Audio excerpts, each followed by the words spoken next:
यो प्रसाद हो पावो मंजन करो विमल जन पावो मंजन करो विमल जन पावो चिंतकले जब आओ मंजन करो मनय से गावे चिंतकले जब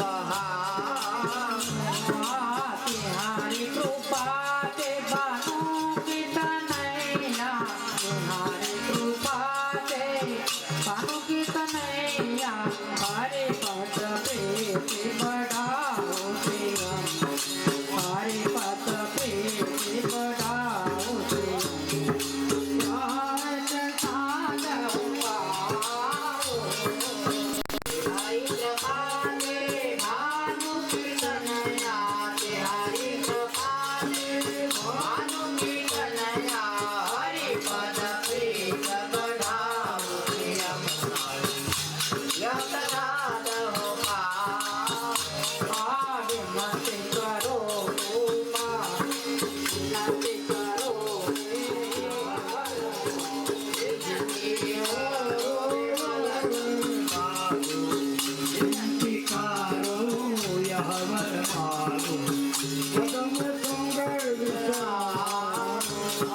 परमानंद प्रभु सब सुख दाता परमानंद प्रभु सब सुख दाता मदन गोपाल ललाऊ प्रियम मदन गोपाल ललाऊ प्रियम प्रसाद पावो परमानंद प्रभु सब सुख दाता परमानंद प्रभु सब सुख दाता मदन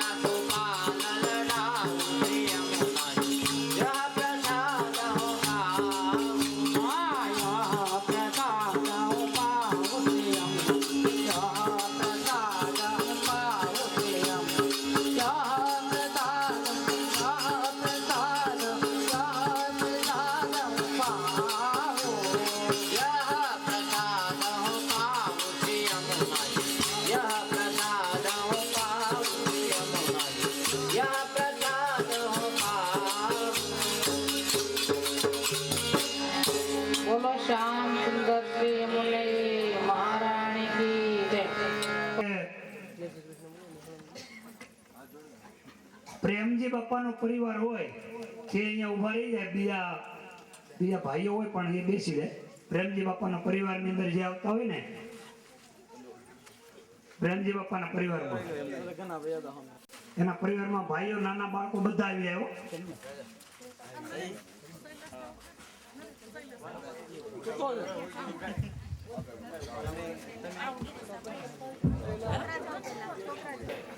હવે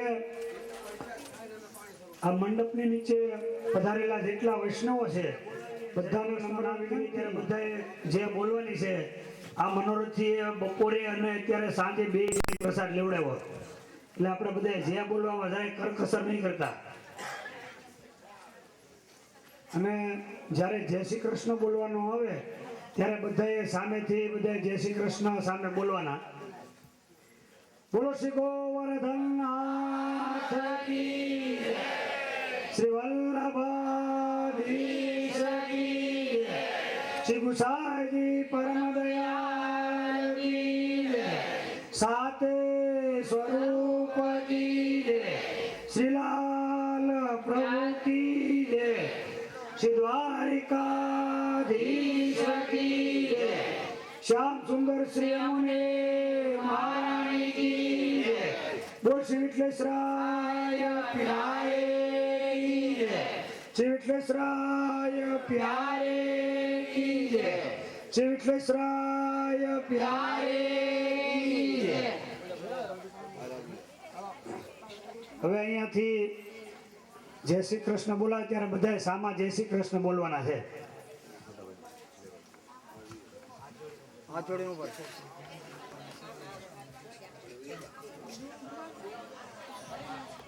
અમારા પિતાશ્રી શ્રી પ્રેમજી બાપાના સર્વે વૈષ્ણવજનોને જય શ્રી કૃષ્ણ. અમારા પિતાશ્રી શ્રી પ્રેમજી બાપાના સર્વે વૈષ્ણવજનોને જય શ્રી કૃષ્ણ. અમારા પિતાશ્રી શ્રી પ્રેમજી બાપાના સર્વે વૈષ્ણવજનોને જય શ્રી કૃષ્ણ. બોલ શ્રી વિઠ્ઠલેશ્વરાય પ્યારે કી જય. શ્રી વિઠ્ઠલેશ્વરાય પ્યારે કી જય. શ્રી વિઠ્ઠલેશ્વરાય પ્યારે કી જય. મારા માતુશ્રી શ્રી દિવાળી બાના સર્વે વૈષ્ણવજનોને જય શ્રી કૃષ્ણ. મારા માતુશ્રી શ્રી દિવાળી બાના સર્વે વૈષ્ણવજનોને જય શ્રી કૃષ્ણ. મારા માતુશ્રી શ્રી દિવાળી બાના સર્વે વૈષ્ણવજનોને જય શ્રી કૃષ્ણ. બોલ શ્રી વિઠ્ઠલેશ્વરાય પ્યારે કી જય. શ્રી પુરુષોત્તમલાલ પ્યારે કી જય. શ્યામ સુંદર શ્રી મુનિ મહારાણી કી જય.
प्रसाद लीधो रूप नाम विभेदेन जगत क्रीडति प्रभुर्नंद कुमारो में स्वामिनी वृषभानुजा कृतार्थोहम कृतार्थोहम कृतार्थोहम न संशय अज्ञानति मिरान्धस्य ज्ञानाञ्जन शलाकया चक्षुरुन्मिलितं येन तस्मै श्री गुरुवे नमः।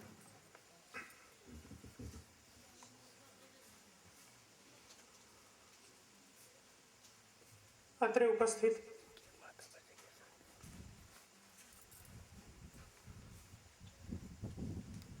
મનોરથી ડોબરિયા પરિવાર,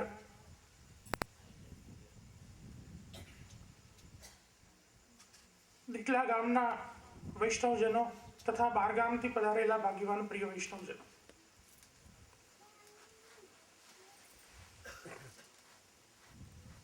ડોબરિયા પરિવારમાં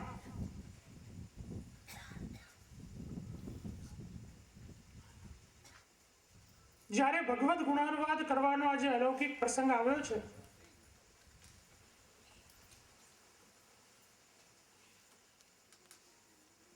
ત્યારે જીવનમાં ભગવદ ગુણ ગાવાનો કેટલો અલૌકિક અવસર છે તેની મહત્તા આપણે સમજીએ.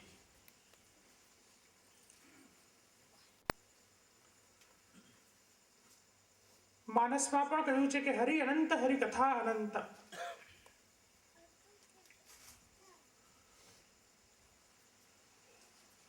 જીવનમાં જ્યારે પણ ભગવદ નામ લેવાનો, ભગવદ ગુણાનુવાદ શ્રવણ કરવાનો અવસર સાંપડે ત્યારે એક ક્ષણને, એ પલને આપણે આનંદથી, પ્રેમથી વધાવી લેવી જોઈએ.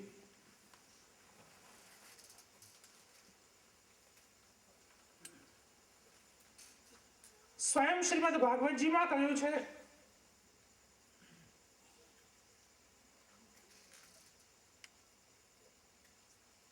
કે આ જીવાત્માને મનુષ્ય દેહ અતિ દુર્લભતાથી મળે છે, અને એમાં પણ આ દેહ કેવો છે? દેહી નામ ક્ષણભંગુર. એક ક્ષણ પછી આપણું શું થવાનું છે એની આપણને ખબર સુદ્ધા નથી. અને એટલા માટે જેટલી પણ ક્ષણો જીવનમાં પ્રભુ ગુણગાન કરવાની આપણને મળે એટલી ક્ષણોને પ્રેમથી આપણે વધાવી લઈએ.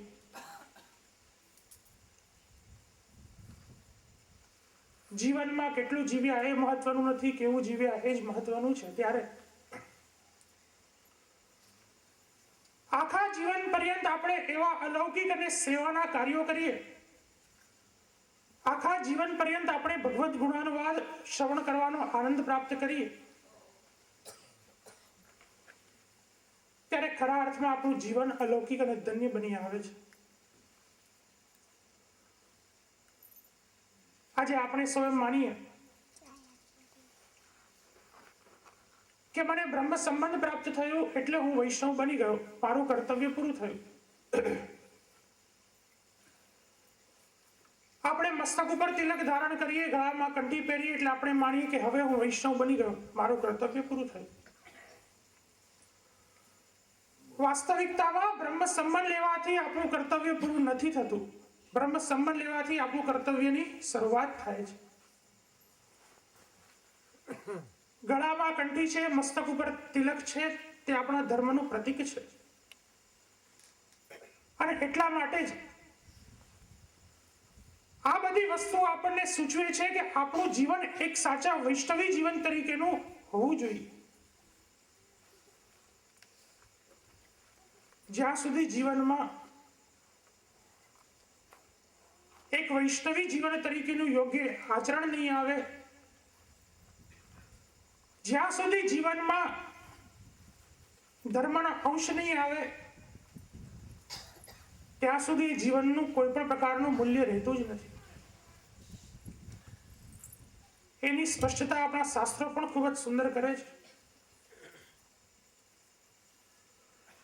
કે જીવન તો પશુ પણ જીવે છે, તો જીવન તો મનુષ્ય પણ જીવે છે. જો મનુષ્ય એમ કહેતો હોય કે મને ભૂખ લાગે છે, તો ભૂખ તો પશુને પણ લાગે છે. જો મનુષ્યને નિંદ્રા આવતી હોય તો પશુઓને પણ નિંદ્રા તો આવે જ છે.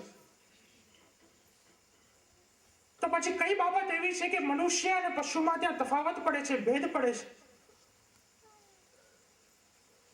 એની સ્પષ્ટતા આપણા શાસ્ત્રો કરે છે કે ધર્મો મનુષ્યના જીવનમાં પોતાના ધર્મનો અંગ છે. મનુષ્ય પોતાના ધાર્મિક જીવનનું આચરણ કરે છે, મનુષ્ય પોતાના ધર્મને માને છે, એનું પાલન કરે છે. એટલા માટે તે પશુથી અલગ પડે છે. અને વિચાર કરો કે જે મનુષ્યના જીવનમાંથી ધર્મનો ભાગ કાઢી નાખી કેવલ ખાવું પીવું સૂવું એટલી જ ક્રિયા જો મનુષ્યના જીવનમાં રહી જાય તો આપણા શાસ્ત્ર એનો ઉલ્લેખ કરે છે કે ધર્મેણ હીના પશુભી સમાન. ધર્મને ન આચરવા વાળો માનવી, ધર્મનું આચરણ ન કરવા વાળો માનવી આપણે ત્યાં પશુ સમાન કહેવાયો છે, પશુ તુલ્ય કહેવાયો છે. અને એટલા માટે જ જ્યારે પ્રભુ કૃપાથી આપણને આ જીવન જીવવાનો એક આનંદ મળ્યો છે તો વાસ્તવિકતામાં એ જીવન જીવવાનો અલૌકિક આનંદ પ્રાપ્ત કરીએ. આપણા જીવનને એવું બનાવીએ, આપણી વૈષ્ણવતાને એવી દીપાવીએ, આપણા વૈષ્ણવી જીવનથી અલૌકિક અને દિવ્ય સંસાર. આપણે ત્યાં વાર્તા સાહિત્યમાં એક ખૂબ જ સુંદર મજાનો પ્રસંગ આવે છે કે અમે બે ઘડી જીવ્યા. એક ગામમાં બે વૈષ્ણવ ભાઈઓ મળ્યા.